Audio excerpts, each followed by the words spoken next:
Hello, my friend, and welcome to Sukuniska, hosted by me, Johnny Seifert. This is the Celebrity Mental Health Podcast where I say it's okay to not be okay. And if you have the same mantra as me, whether you're watching or listening, click that 5-star rating, click the subscribe button, and let's keep spreading the word it's okay to not be okay. Now, let me tell you about my guest today. My guest today is eating cake on the New York Fashion Week catwalk. She's a campaigner for the bikini body movement, and she's a singer who has released her new single, Audacity, which is out of download now. My guest is also, in this interview, going to open about the sexual harassment she felt on the London Underground. So if you're affected by what you hear, please contact 61016. So without further ado, I'm delighted to welcome to Sukuniska. It's Lex Gibbon. Hello, Lex. Hello, how are you? All the better for seeing your little bubbly personality. Good, that's what I like to hear. Look, we're going to talk about so much stuff, but the best way to do it is to get back to the beginning and work through the journey of Lex to understand why you are the way you are, because you've got this infectious, bubbly personality. And usually it's kind of a mask for what's really going on underneath. And so it's kind of the swan effect. On the top, you're swimming along, you're gliding, and underneath, you're flapping away, flapping away, flapping away. And listening to your new single, Audacity, it feels like there's a lot of pain there. There's a lot of hurt there, but there's also a lot of desensitization there. You've kind of gone, look, I've lived through these experiences.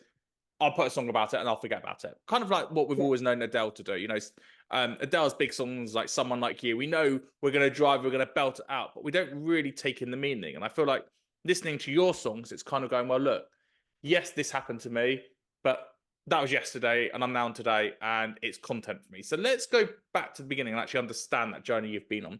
Talk to me about your childhood. Who were you as a child and who were you in school? I was the weirdo who loved songs and who had no friends. I grew up with literally no friends.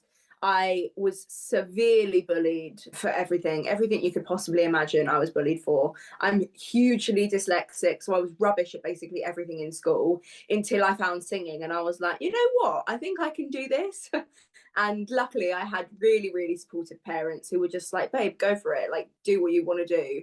I got really, really lucky, and now I get to do what I love, which is amazing. But I was a bit of a weirdo growing up. I kind of hibernated and wrote songs and didn't have any friends. I found a way to express myself and I stuck with it. It's what I've done ever since. You say you had no friends. Looking now, 19 years old, you've got 70,000 followers on TikTok. You've got 26,000 followers on Instagram. That's the virtual world, and that's the world that I've brought into you and who celebrate you. Do you see what a friend actually is versus going, oh, look, I've got all these friends. I've got, my 70,000 TikTok friends, and they're my friends, rather than going like, you're following me not for my music. I want you to follow me for me. Like, I'm okay as a human being. Like, I should be acceptable and have friends. 100%. I mean, social media is such a thing, isn't it? It's such a prevalent thing in my life. I wake up in the morning and I check my phone. I go to sleep at night, and right before I go to sleep, I check my phone.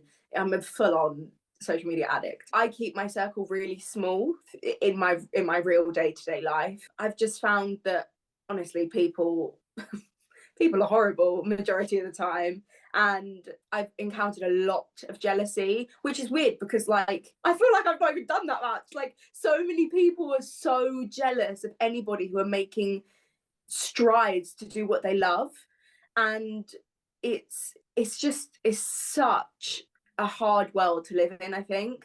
But social media is great. I think I've created such an amazing community where people feel comfortable, which is what I needed growing up. That's what I needed when, I was looking in the mirror and not liking what I saw. I needed somebody to be like, babe, you're fine. Like, enjoy yourself. Like, you're perfect the way you are. That's what I needed and what I didn't have. So that's what I've tried to create on social media, kind of like an outlet and a little bit of a safe space for everybody who feels a little bit left out, because that was me. So it's interesting living in Tring. You're kind of around lots of country, so it's very relaxing. It's very nicey nice, and you're not in London, but you're not in London. And so when you're coming into London for work and you're having to be sociable and you have to be around lots and lots and lots of people, how do you find that adjustment compared to when you're in Tring and you're living that quiet life? Because I suppose you've had to build up those boundaries over the years of kind of going, look, no one is there to protect me. I'm not having those friendships. I've got to protect myself. And then you're coming into London and you're immersed with so many people. That version versus just going back to Tring and just being very insular. How do you deal mentally with that? I mean, I've always been a very sociable person. I think my lack of friends growing up, and even now, like, I just don't seek out friendships. I'm so busy, and so much of my life is my work. And I really struggle to find that balance between me time and time spending with other people. Because when I finish work, I'm just kind of like, I'm done. I just want to sit on the sofa and binge watch Bridgerton. That's like, I just need the time. I've always been really super sociable. I've never really, thankfully, I've never really been affected by like social anxiety or anything like that. I'm quite good around people. I went to performing arts school growing up, so I kind of got thrown into that performing jazz hands life. And I can talk to anybody. I can talk for Britain, is what my mum always says. I don't let it affect me too much. I mean, I'm going into London tonight, and my biggest fear is the fact that it's going to be dark and I'm going to have to go into London on my own. Not necessarily speaking to loads of people, which I'm sure I will tonight. I'm going to a gig. It's the aspect of being on my own, which scares me the most. You mentioned body image earlier on, and I read a book once, and it's the most amazing book by a guy called Rabbi David Aaron, and it's called God Unplugged. It's page 13. Never forgotten this. And there's two people. There's the person who's got all that muscle, he's got the lurks, he's got the tattoos, he's the geezer, he gets all the girls in school. And he goes to the gym every single day. There's that version. And then there's the version of the guy who's not that good looking, but he's got all the personality and he's bubbly and he's got everything. And years and years and years later, the guy who had all that muscle has nothing now. He's saggy, his looks are faded, but he never had that personality, so he's a nobody now. And that guy who always had the personality, that personality always carried through. And when I think about school, and I think about the people that I went to school with, and the people I wasn't jealous of, not aspired to be like, but the ones I kind of looked up to, the kind of ones I saw were on the hierarchy, on the ladder above me, where are they now? I don't hear their names. I don't know anything about them. The way I look at them is the 16-year-old version of them, not the version of the 31-year-olds. With yourself, you mentioned body image and the way you started looking at your body. Thinking of that person, because we've already established you've got an amazing personality. You're bubbly, you're infectious, you're smiley, you're giddy. And yet that love for yourself comes to there, but the self-love for your body isn't there. Where did that journey kind of start from, where it kind of just started going down two tangents for you? I've always been a bigger girl. I always, since the day I could walk and I could talk, I've always been a bigger girl. And for me, my mum is a bigger girl as well. So I grew up with my mum saying, babe, you are so much more than what you look like. And I've been on school tours and I've been into schools and I've talked about mental health and cyberbullying and body image to kids. And that's like my main motto, that your body does so much more for you than what you realize. You know, we're able to sit here today and have a conversation because our brains are in our heads and our lungs are allowing us to breathe. And I think that is so much more important than what I look like in the mirror. But that I wasn't always that way. I spent a good chunk of my life just not thinking I was good enough. And it wasn't for lack of people around me, like my mum and, you know, like people I saw. I grew up obsessed with Adele because of her message, that she didn't let the way she looked get in the way of what she was saying to the world. And there was always that little chatter in the back of my head saying, you're not good enough, you shouldn't put that swimsuit on. You know, I was a really good swimmer growing up. That's what I did basically all day every day. I swam. And there was a couple of girls who were in my swim class, and they absolutely hated me one, and the fact that I had like the gall to put a swimsuit on and not absolutely hate myself, which outwardly I presented. I was like, I don't care, but I always secretly was wanting to change the way I looked. But I think it, you know, it didn't happen overnight. The change didn't go from I hate myself so much to I am the sexiest woman alive.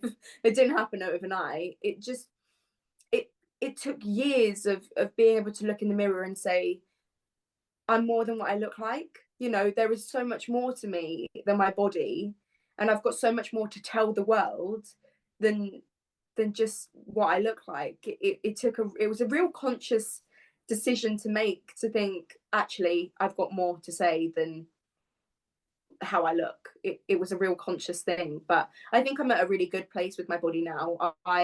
I'm going on holiday with my boyfriend in a few weeks, and this is like our second or third like couples holiday. And I remember the first one I went on, I posted a TikTok right before I went away, and I was like, the tagline was, I'm a big girl and I'm about to go on my first couples holiday and I'm scared of what my boyfriend's gonna think, which is the stupidest thing, because it's like, of course he's seen me in a bikini, he's seen me in my underwear, like who cares? But there's always that thing nagging in the back of my head. I was like, what if there's a girl that's skinnier than me or prettier than me that's going to be there? And there's always that niggle in the back of the head, but I just try to override it with positive thoughts, because that's what gets you through at the end of the day.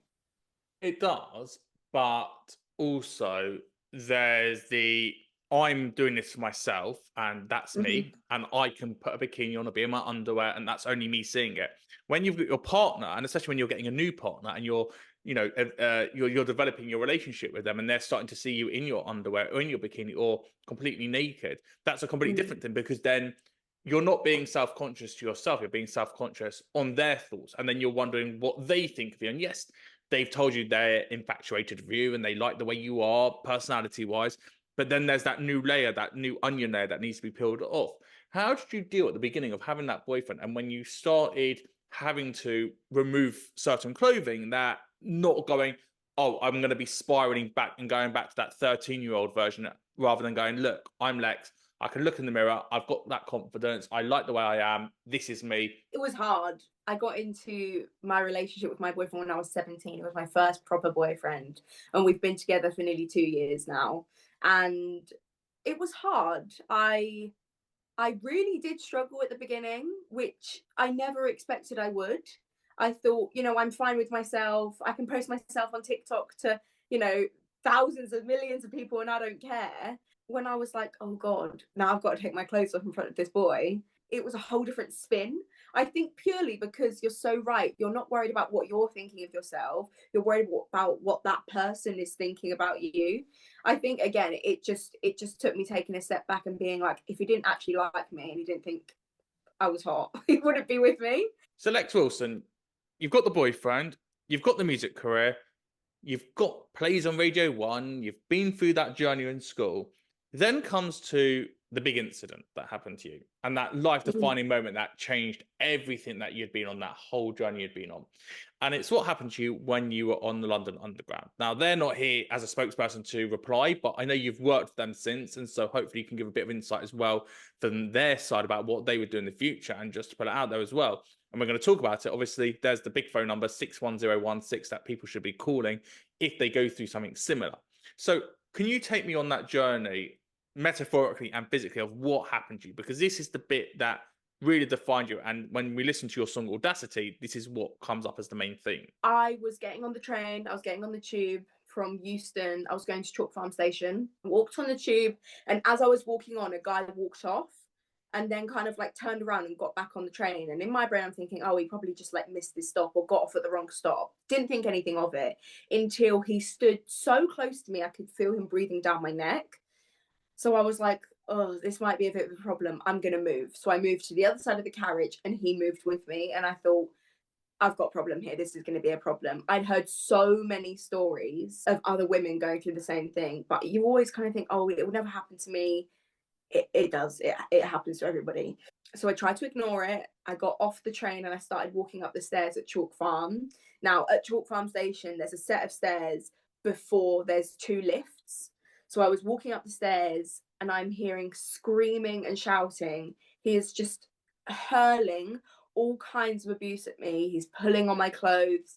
He's doing literally anything he can to get my attention at this point. And again, I'm just trying to ignore it. But he won't have any of it. He's just screaming and screaming and screaming at me.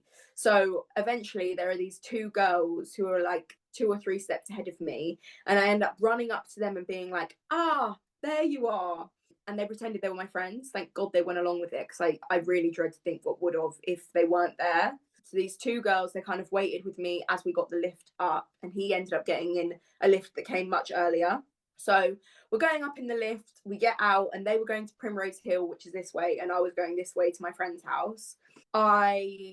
I was like, okay, I'm going this way, you're going that way. Enjoy your day, please don't worry about me, kind of a thing. And they were like, are you sure you don't want us to walk you? And I was like, you don't even know me. And that's what kind of like really put my faith back into humanity. I was like, these girls actually want to keep me safe, which was amazing. I walked left and they walked right. And then about 2 minutes into my walk, I just heard screaming again. And I turned around. I thought someone's being really loud. I turned around and there he was, like 10 steps behind me. And for the rest of my 15-minute journey to my friend's house, there he was screaming and shouting at me. I can't tell you how petrified I was. I think in my head, I was more scared of what could happen because I was on my own and I had no control over the situation. He could have done anything he wanted.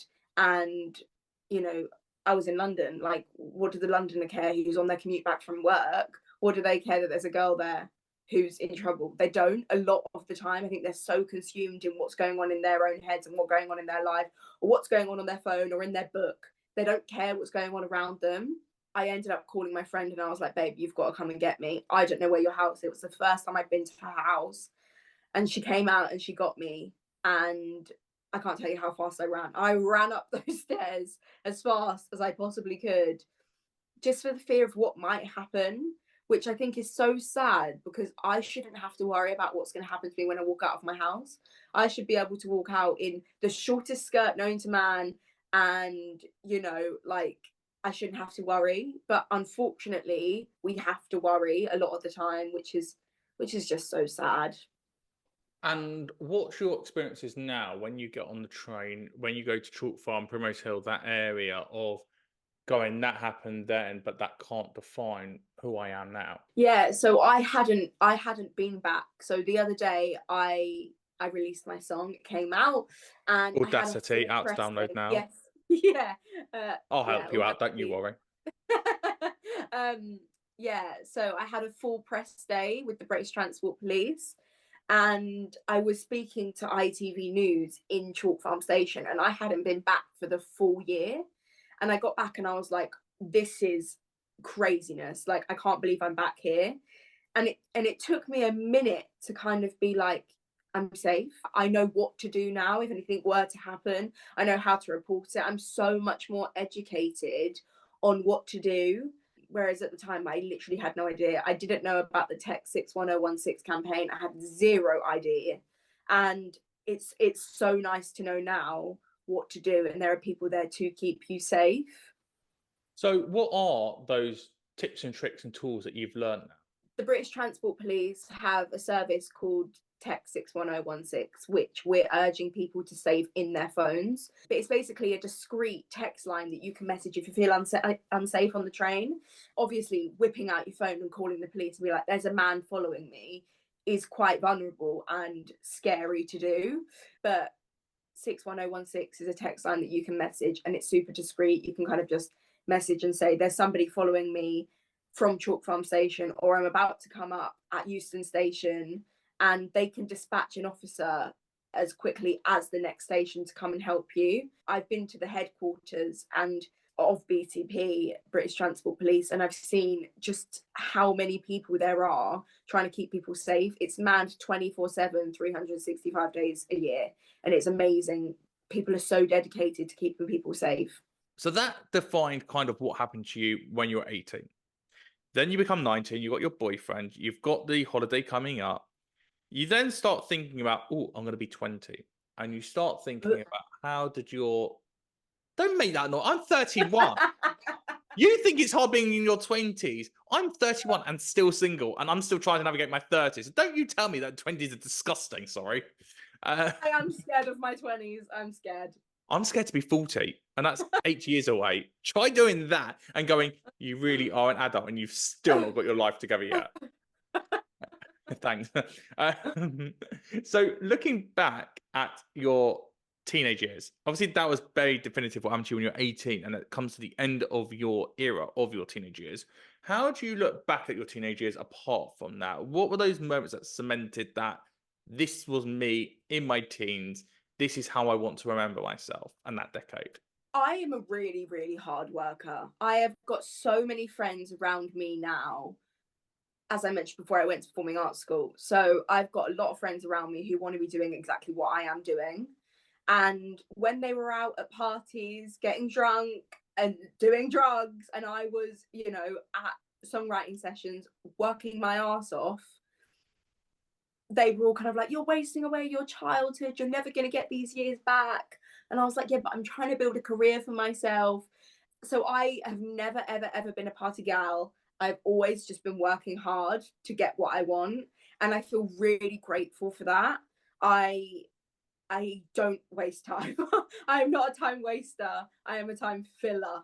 I do everything I possibly can, and I give myself a big pat on the back for kind of not wasting my years of being a teenager on partying and doing stupid stuff and wasting away my life, and actually taking it into my own hands and thinking, I really want this to happen. I really want to be a singer and I really want to be a songwriter.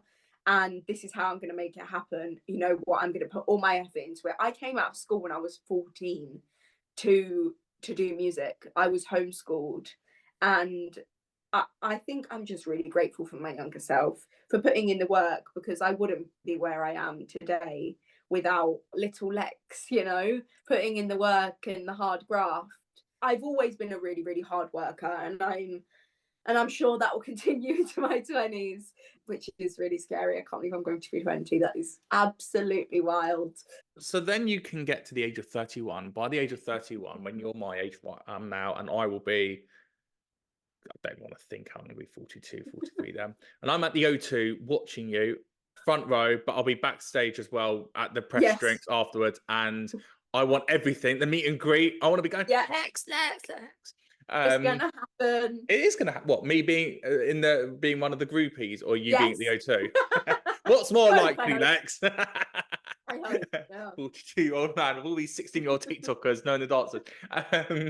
So you're on stage at the O2 in London, age 31, 19 years old now. What would you tell that 19-year-old self, considering what you've been to so far, considering the way you've looked at that younger self at 16 years old? What do you think that 31-year-old is going to tell that 19-year-old self of yours?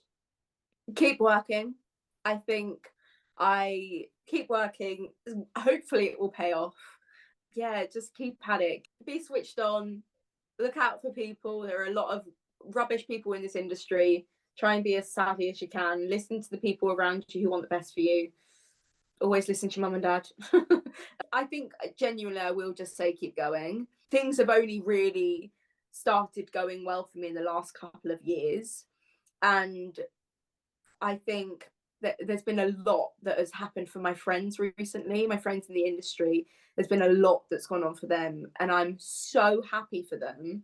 But you can't get away from that, you know, little thing in your head saying, why isn't that happening for you? Comparing yourself to them, that, well, they just signed a record deal. Why are you not signing a record deal? But my mum and dad always say, your time will come. You know, this is my mum's favourite saying, the cream rises to the top. You know, if you're doing what you're supposed to be doing, and you're the best of the best, it will happen for you. Just eventually, you just have to wait for it.